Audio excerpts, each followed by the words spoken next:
Hello student, स्वागत है आप सभी का अपने चैनल ऑल फॉर यू में। आज हम लोग क्लास 9th मेंसुरेशन के पार्ट थर्ड को करेंगे। इसमें एरिया और पेरीमीटर के बारे में हम लोग बात करेंगे, डिफरेंट शेप्स का, rectangle, square, parallelogram, trapezium, rhombus और काइट का एरिया और पेरीमीटर आज हम लोग कैलकुलेट करने वाले हैं। और इसके साथ साथ हम लोग रेक्टेंगल, स्क्वायर के डायगोनल का वैल्यू भी कैसे आता है उस पर भी बात करेंगे। ठीक है, तो पहला हम लोग करेंगे रेक्टेंगल के बारे में। मैंने यहाँ पे एक एबीसीडी रेक्टेंगल ड्रॉ किया है। थोड़े से रेक्टेंगल के प्रॉपर्टीज को देखते हैं। तो रेक्टेंगल का प्रॉपर्टी क्या होता है? Opposite sides are parallel and equal. तो क्या होगा? AB will be equal to CD will be equal to length L। मान लेते हैं इसका लेंथ L है तो इसका भी क्या हो जाएगा? L। Similarly BC will be equal to AD will be equal to breadth B मान लिए। और यहाँ पे angle A, angle B, angle C और एंगल D क्या होता है? 90 डिग्री का होता है। तो ये जनरल प्रॉपर्टी है रेक्टेंगल का और इसी को यूटिलाइज करके हम लोग इसके एरिया को, पेरीमीटर को कैलकुलेट करेंगे as well as length of diagonal. तो सबसे पहले बात करते हैं पेरीमीटर का। सो पेरीमीटर क्या होता है? Sum of all the side. Perimeter equal to sum of all the side. किसी भी फिगर के लिए यही होता है, sum of all the sides. तो अब यहाँ पे साइड्स क्या है? AB, BC, CD। क्या लिखे हैं? पेरीमीटर को P से डिनोट करते हैं, AB plus BC plus CD plus AD। अब देखो यहाँ पे क्या हो जाएगा? दो बार L आएगा ना, AB इक्वल टू CD है, L plus B plus L plus B। दो बार L आया तो क्या लिख लें? 2L प्लस 2B लिख लें, 2 कॉमन ले लें, L plus B।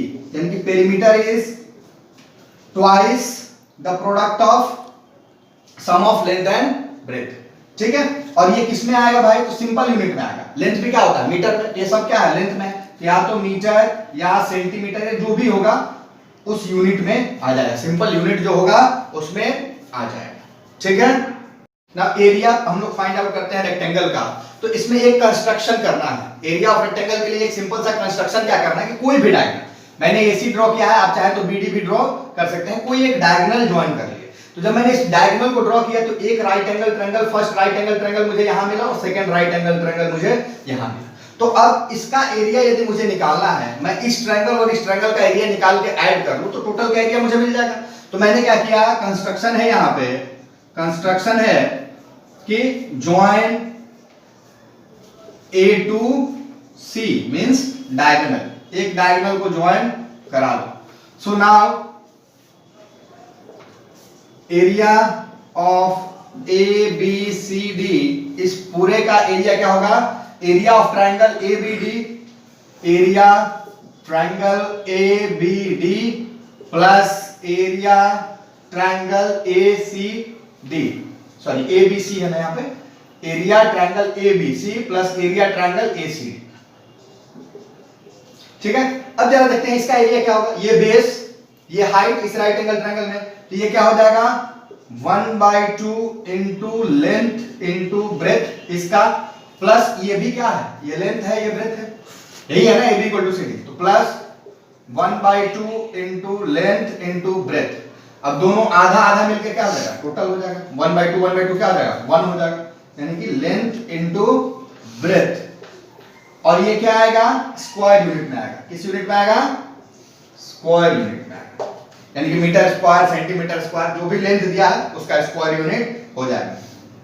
So area of rectangle is length into breadth. कैसे आया? तो मैंने एक डायगोनल ड्रॉ किया, दो पार्ट में उसको डिवाइड किया, दो राइट एंगल ट्रायंगल मुझे मिला, दोनों राइट एंगल ट्रायंगल का एरिया निकाल कर मैंने सम किया तो मुझे टोटल एरिया ऑफ रेक्टेंगल मिल जाएगा। और जब मैंने दोनों को सम किया तो मुझे क्या मिला? Length into breadth. Clear? Now let's talk about कि लेंथ ऑफ डायगोनल कैसे निकलेगा एक रेक्टेंगल का। तो जरा देखते हैं कि इस रेक्टेंगल में ये AC यदि डायगोनल है तो ये मेरे पास एक राइट एंगल ट्रायंगल बन रहा है। तो इस राइट एंगल ट्रायंगल में ये मैं इसको ले लूं बेस, इसको ले लूं परपेंडिकुलर, तो इसका स्क्वायर प्लस इसका स्क्वायर इक्वल टू इसका स्क्वायर आना चाहिए। तो मैंने क्या लिखा कि in triangle ABC by Pythagoras theorem we will have AC square will be equal to AB square plus BC square. AB का वैल्यू क्या है? लेंथ L मैंने लिया है, BC का वैल्यू क्या लिया? ब्रेथ B लिया है। ठीक है, इसका स्क्वायर करेंगे क्या आएगा? L square plus B square. अब दोनों साइड क्या करते हैं? रूट अंडर ले लेते हैं। तो AC का वैल्यू क्या आ गया? L square plus B square का under root. So length of diagonal is given by root under length square plus breadth square. Clear है? अब एक बात और, यहीं से हम लोग स्क्वायर को भी क्लियर कर लेंगे। स्क्वायर भी क्या है? एक तरह से रेक्टेंगल है, बस उसका साइड क्या है? सब साइड इक्वल है। तो अब सब साइड इक्वल है तो जरा यहाँ पे स्क्वायर का देख लेते हैं। रेक्टेंगल के टर्म में ही स्क्वायर को डिराइव करने का जरूरत नहीं है, इसको जैसे किए थे वैसे ही उसको करेंगे। वहां पे क्या होगा कि सारे साइड क्या हो जाएंगे, इक्वल हो जाएंगे, यानी कि ये L है तो ये भी क्या हो जाएगा, ऐसे कुछ बना लो एक फिगर। तो यदि ये A साइड है तो ये भी A side A side A side 90 degree 90 degree 90 degree 90 degree. तो अब मैंने क्या बोला था कि वहां पे मेरे पास क्या था, तो इसका पेरीमीटर क्या हो जाएगा, A plus A plus A plus A कितना आ गया 4A। इसका एरिया क्या होगा, तो एरिया उसका क्या था, लेंथ इनटू ब्रेथ था, यहाँ पे लेंथ भी A है ब्रेथ भी A है, क्या लिख रहे हैं A इनटू A मतलब क्या हुआ A स्क्वायर, ठीक है। और उसके बाद इसका डायगोनल जरा देखते हैं, तो यहाँ पे AC इक्वल टू क्या है root under A square plus A square लिख लें, तो 2A स्क्वायर आ जाएगा, 2A स्क्वायर का रूट अंडर A स्क्वायर का A बाहर आएगा, यानी क्या हो गया रूट 2A, क्या हो गया रूट 2A। एक बार देख लीजिए फिर से, ये भी स्पेशल टाइप ऑफ क्या है, रेक्टेंगल। ये स्पेशल टाइप ऑफ क्या है, रेक्टेंगल है, जहां पे सारे साइड को मैं इक्वल कर दूं तो वो क्या हो गया स्क्वायर हो गया। अब सारा साइड इक्वल है तो पेरीमीटर क्या हो जाएगा, सबका सम 4A। एरिया क्या होता है लेंथ इनटू ब्रेथ रेक्टेंगल का, तो दोनों का यदि सेम रख दे A इनटू A तो क्या आ जाएगा A स्क्वायर, और इसका डायगोनल क्या हो जाएगा, इसका डायगोनल हो जाएगा root 2A, A square plus A square तो 2A स्क्वायर, अंडर रूट लेंगे तो क्या हो जाएगा रूट 2A हो जाएगा। Clear, okay okay. अब हम लोग बात करेंगे area and perimeter of parallelogram का। तो पहले पैरेललोग्राम में कुछ प्रॉपर्टी के बारे में बात कर लेते हैं, फिर पेरीमीटर और एरिया पे आएंगे। तो पैरेललोग्राम का प्रॉपर्टी क्या कहता है कि opposite sides are parallel and equal. तो जरा देखते हैं AB और CD यहाँ पे क्या है, अपोजिट साइड इक्वल भी होगा और पैरेलल भी होगा। वैसे ही ये दोनों भी आपस में क्या है, अपोजिट साइड है। BC will be parallel to AD and BC will be equal to AD। Next property क्या होता है कि अपोजिट एंगल्स क्या होते हैं, इक्वल होते हैं। तो angle A will be equal to angle C and angle B will be equal to angle D, ठीक है।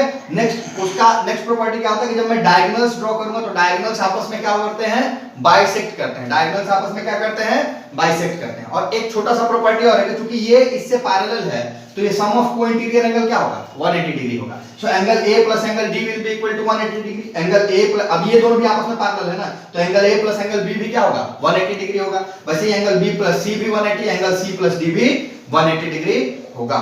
क्लियर है इतना बात। तो ये प्रॉपर्टी था पैरेललोग्राम का, अब इसी को यूज करके हम लोग प्रूफ करेंगे इसके एरिया के बारे में। पेरीमीटर तो क्या होता है, sum of all the side. तो देख लेते हैं इसका पेरीमीटर क्या होगा। यदि ये L है ये B है तो क्या हो जाएगा L plus L B plus B, यानी कि क्या हो जाएगा 2L प्लस 2B, 2 कॉमन ले लेंगे तो L प्लस B। किस यूनिट में आएगा, या तो metre centimetre decimetre, simple unit में आएगा, लेंथ के यूनिट में आएगा, ठीक है। अब आते हैं इसका एरिया प्रूफ करते हैं। तो एरिया प्रूफ करने के लिए जो मैं तरीका बताऊंगा उसमें आप लोग को दो चीज समझना है। एक क्या समझना है, हर जगह आपको ये मिलेगा कि मैंने इसको काट के और इधर पेस्ट कर दिया। मैं नहीं पेस्ट कर रहा हूं, मैं इसको काट के पेस्ट नहीं कर रहा हूं। मैं क्या बोलूं कि ये एक मान लेते हैं कि ये हाइट 90 डिग्री है, हाइट है तो ये क्या होगा 90 डिग्री होगा। अब मैं क्या करता हूं कि यहां पे एक रेक्टेंगल में बना लेता हूं। क्या बना लूं, रेक्टेंगल। तो इधर से इतना कटा तो इतना ही जोड़ना पड़ेगा ना। अब रेक्टेंगल बनाने के लिए मुझे क्या करना पड़ेगा, ये जरा ध्यान दो। तो रेक्टेंगल बनाने के लिए जितना हाइट है उतना ही हाइट यहाँ पे ऐसे ड्रॉ करते हैं, और ये वाला पोर्शन यहाँ पे एक्सटेंड करना पड़ेगा, क्योंकि ये लेंथ इक्वल टू ये लेंथ होता है। तो यहाँ पे ये टोटल लेंथ है और यहाँ पे ये इतना ही लेंथ लेना है, तो ये वाला लेंथ इधर लाना पड़ेगा। यानी कि ये लेंथ इक्वल टू ये लेंथ ले लिए, ये 90 डिग्री मैंने ड्रॉ कर लिया। तो जब मैं 90 डिग्री ड्रॉ किया तो ये भी इसका वैल्यू क्या होगा h, यानी कि मेरे पास ये E ले लो। क्या ले लो, E ले लो। तो मुझे एक कंस्ट्रक्शन करना है। कंस्ट्रक्शन क्या करना है कि कंस्ट्रक्शन ये कहता है कि ये A D C B E है ना, ये मान लेते हैं कि M है। ये DM मैंने एक हाइट ड्रॉ किया। DM हाइट ड्रॉ करने के बाद मैं क्या कर रहा हूं, यहाँ पे वो उतना ही हाइट में यहाँ पे CE ले रहा हूं, और उसके बाद मैं ऐसा कंस्ट्रक्शन किया हूं कि DMEC is a rectangle. DMEC is a rectangle. Construction क्या है, construct DMEC as a rectangle. अब जरा देखते हैं कि इस रेक्टेंगल में ये क्या लेंथ था, ये टोटल L था, तो ये भी क्या था L था। और DC क्या है, L है, तो ME क्या होगा, DC will be equal to ME will be equal to L होगा, क्योंकि यहाँ पे DC L था, पहले AB के बराबर में DC था ना, यहाँ पे मैंने लिखा। तो यहाँ पे DC L था और मैंने क्या किया कि इधर पे एक्स्ट्रा कंस्ट्रक्ट किया है, तो MB प्लस BE मुझे क्या आना चाहिए, इस L के बराबर में आना चाहिए। तो ये भी L हो गया, और ये मेरा क्या है H है, यानी कि यहाँ पे क्या लिखे हैं CE equal to DM equal to H। और एरिया ऑफ रेक्टेंगल मेरा क्या होता है, एरिया ऑफ रेक्टेंगल मेरा होता है लेंथ इनटू ब्रेथ। यहाँ पे लेंथ क्या है L है, ब्रेथ मेरा क्या है हाइट के बराबर में, तो L इनटू H लिख ले। इस रेक्टेंगल का भी हम निकाले, क्या निकाले हैं, इस रेक्टेंगल का। अब तुम बोलोगे कि मेरे पास तो पैरेललोग्राम यहां से यहां तक ही था, तो यदि मैं ये बोलूं कि इसका एरिया इक्वल टू इसका एरिया मैं प्रूफ कर दूं, तो मान लेंगे कि ये वाला एरिया शिफ्ट करके मैंने इधर कर लिया, तो काट के मैं इधर चिपका देता हूं, मेरा एरिया पैरेललोग्राम आ जाएगा। तो नेक्स्ट मुझे क्या प्रूफ करना है कि these two triangles are congruent। एक बार congruent प्रूफ हो जाएगा तो उसका एरिया क्या हो जाएगा, इक्वल हो जाएगा। तो यानी कि लेंथ इनटू हाइट मेरा आ जाएगा, लेंथ इनटू कॉरस्पॉन्डिंग हाइट मेरा क्या आ जाएगा, एरिया ऑफ पैरेललोग्राम। तो देखो ये हाइट है, ये भी क्या है, हाइट है, तो लिखेंगे triangle ADM and triangle BCE। इसमें क्या है, इसको मैं रब करता हूं, ये जरा देख लीजिए। इन दोनों ट्रायंगल में क्या है, यहां पे DM इक्वल टू यहां पे CE या EC इक्वल टू H है। Next angle M equal to angle E equal to 90 degree है ना, ये 90 डिग्री, ये भी क्या है 90 डिग्री। और ये क्या था, ये AD और ये BC क्या है, पैरेललोग्राम का अपोजिट साइड है ना, तो इक्वल होगा AD equal to BC equal to opposite side of parallelogram. तो ये दोनों ट्रायंगल क्या हो गया, RHS से कॉन्ग्रुएंट हो गया। Triangle ADM congruent to triangle BCE by RHS। और चूंकि ये दोनों कॉन्ग्रुएंट हो गया, तो मैं क्या मान के चलूंगा कि यही वाला पोर्शन को मैंने यहां से निकाल के यहां पर रख दिया था, और एरिया क्या हो जाएगा, लेंथ इनटू हाइट। क्या हो जाएगा, लेंथ इनटू हाइट। अब लेंथ इनटू हाइट मतलब जो मैंने बेस लिया, बेस इनटू कॉरस्पॉन्डिंग हाइट, इसको बेस लिया तो इसको हाइट लेंगे, और इसको यदि मैं बेस लिया रहता तो हाइट मेरा क्या हो जाता, ये वाला पोर्शन हो जाता। तो जो बेस लेंगे, यानी इसको बेस लेंगे तो इसके कॉरस्पॉन्डिंग हाइट को लेंगे, और इसको बेस लेंगे तो इसके कॉरस्पॉन्डिंग हाइट को लेंगे। So area of parallelogram will be base into corresponding height. Once again मैं बता देता हूं, हमने क्या किया, कंस्ट्रक्शन करके इसको रेक्टेंगल बनाया। रेक्टेंगल का एरिया क्या होता है, लेंथ इनटू ब्रेथ, उससे निकाल दिया। अब मेरा काम क्या था कि मुझे तो पैरेललोग्राम का चाहिए था, ये वाला पार्ट यदि इस पार्ट के कॉन्ग्रुएंट हो जाता, यानी कि उसका भी एरिया क्या होता, लेंथ इनटू हाइट के बराबर। मैंने इन दोनों पार्ट को क्या किया, कॉन्ग्रुएंट प्रूफ किया RHS से, यानी कि ये जो पार्ट था वही पार्ट ये था, तो इसका एरिया क्या हो जाएगा, length into corresponding height. Clear, okay okay. अब हम लोग बात करेंगे area and perimeter of trapezium. तो ट्रेपेजियम क्या होता है, जब अपोजिट साइड पैरेलल हो, इक्वल नहीं हो, अपोजिट साइड भी एक पेयर का, दोनों पेयर नहीं, एक पेयर ऑफ अपोजिट साइड क्या हो, पैरेलल हो, तो उसको हम लोग बोलते हैं ट्रेपेजियम। अब इसका पेरीमीटर क्या है, तो एक आइसोसेलेस ट्रेपेजियम मैंने बताया था कि जब ये नॉन पैरेलल साइड क्या हो जाए, इक्वल लेंथ का हो जाए, तो उसको हम क्या बोलते हैं, आइसोसेलेस ट्रेपेजियम, नहीं तो सिंपली ट्रेपेजियम। ये नॉन पैरेलल साइड भी अनइक्वल लेंथ का हो सकता है। तो इसका पेरीमीटर क्या होगा, सम ऑफ ऑल द साइड। तो पेरीमीटर क्या लिखें, इसका पेरीमीटर को लिख लो AB plus BC plus CD plus AD, सारे का सम कर लेंगे, पेरीमीटर आ जाएगा। अब आते हैं इसका एरिया कैलकुलेट करना है। तो अब इसके एरिया के लिए जरा देखिए, दो कंस्ट्रक्शन करना है। एक कंस्ट्रक्शन क्या है, डायगोनल ड्रॉ कर लीजिए, इसके डायगोनल को ज्वाइन करा लीजिए। अब डायगोनल को ज्वाइन कराने के बाद मेरे पास एक ट्रायंगल क्या मिला, ABC। इस ABC ट्रायंगल का एक हाइट ड्रॉ कर लीजिए, मान लीजिए CM क्या है, हाइट है इस ABC ट्रायंगल का। दूसरा कंस्ट्रक्शन क्या है कि इस A से इस DC को पीछे एक्सटेंड कीजिए, ये दोनों पैरेलल लाइन है, इस DC को पीछे एक्सटेंड कीजिए और यहां से एक हाइट AL ड्रॉ कीजिए। ये हाइट क्या है, तो ये हाइट और ये हाइट क्या होगा, इक्वल होगा, क्योंकि दोनों सेम पैरेलल लाइन के बीच में। अब जरा देखते हैं कि मेरे पास दो ट्रायंगल हो गया, एक ट्रायंगल तो ये वाला हो गया, ये ABC, दूसरा ट्रायंगल ADC। और इस ADC ट्रायंगल का हाइट क्या होगा, AL। इस ADC ट्रायंगल का हाइट क्या होगा, AL, और बेस क्या होगा, DC। समझना। तो अब एरिया मुझे निकालना है, एरिया ऑफ ABCD क्या होगा, area of triangle ABC plus area triangle ADC। अब ABC का एरिया क्या होगा, ये बेस है, ये हाइट है, तो ये बेस AB ले लें, क्या होगा 1/2 इंटू AB इंटू हाइट क्या है, H। ठीक है, हाइट क्या है, H, प्लस इस ट्रायंगल में जरा देखो, इस ट्रायंगल में कंफ्यूजन बच्चे करते हैं, ऐसे है, तो ये ट्रायंगल ऐसे है, ऐसे, इसका हाइट कहीं बाहर निकलेगा। बहुत बार ट्रायंगल का हाइट क्या होता है, बाहर के पार्ट में हो जाता है। ये वाला हाइट, मेरा बाहर वाला पार्ट जो है AL हाइट हो गया, बेस क्या होगा DC, तो 1/2 इंटू DC इंटू हाइट क्या होगा h ही होगा, क्योंकि ये पैरेलल लाइन है और पैरेलल लाइन के बीच का डिस्टेंस हमेशा क्या होगा इक्वल, तो यहाँ पे यदि h है तो यहाँ पे भी क्या होगा h ही होगा। अब जरा देखो 1/2 इंटू h कॉमन आ रहा है, यहाँ पे 1/2 इंटू h कॉमन ले लेते हैं, यहाँ पे क्या बचा AB, यहाँ पे क्या बचा DC, और AB DC क्या है, AB और DC क्या है अपोजिट पैरेलल साइड्स, यही है ना। तो हम इसको ऐसे भी बोलते हैं कि एरिया ऑफ ट्रेपेजियम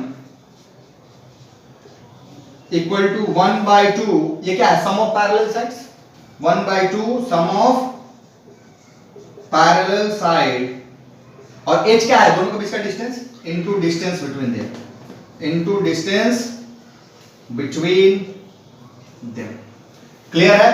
तो 1/2 sum of parallel side into distance between them, ये होता है एरिया ऑफ ट्रेपेजियम, और पेरीमीटर क्या होता है sum of all the sides, clear.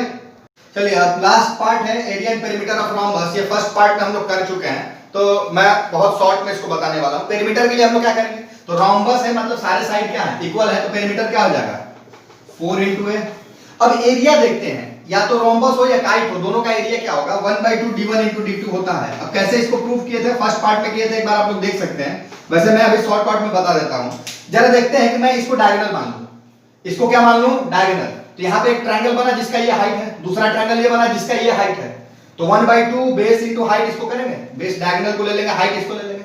दूसरे वाले ट्रायंगल का क्या होगा 1/2 बेस इसको और हाइट इसको, और दोनों हाइट मिला के क्या एक डायगोनल ही तो मिल रहा, तो 1/2 d1 इंटू d2 हो जाता है। सिमिलरली काइट में भी क्या होगा, इसको बेस ले लेते हैं, तो इसको बेस लेंगे तो ऊपर वाला क्या हो जाएगा हाइट इस ट्रायंगल के लिए, नीचे वाले ट्रायंगल के लिए इसको बेस ले लो तो ये क्या हो जाएगा हाइट, तो 1/2 BC इंटू AO, इसको ऐसे लिख सकते हैं, मान लो AO है तो इसको क्या लिख सकते हैं ऊपर वाले ट्रायंगल के लिए, इस ट्रायंगल के लिए 1/2 इंटू BC बेस है इंटू AO मेरा क्या है इस ट्रायंगल के लिए हाइट, दूसरे वाले के लिए क्या हो जाएगा प्लस 1/2 इंटू BC इंटू ये क्या होगा OD होगा, 1/2 कॉमन BC कॉमन निकाल लेते हैं, 1/2 इंटू BC, अब यहाँ पे क्या AO प्लस OD मेरा क्या हो जाएगा AD होगा ना, तो 1/2 d1 इंटू d2, ये डायगोनल 1 ये डायगोनल 2, तो यहाँ पे क्या हो जाता है 1/2 into d1 into d2। Similarly इसका भी हो जाएगा।